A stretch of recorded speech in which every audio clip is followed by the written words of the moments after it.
Hi guys, reading your comments part 1.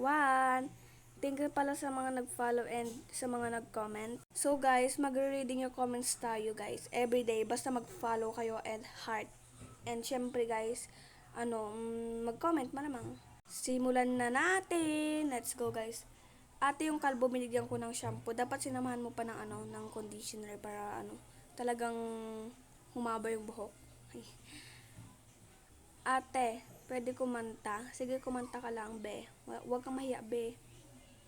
Ate, naka-follow na po ako sa'yo. Thank you, be. Dapat yan tinutularan nyo naka-follow. Hindi kayo mapapansin, guys, pag di ka talaga kayo naka-follow.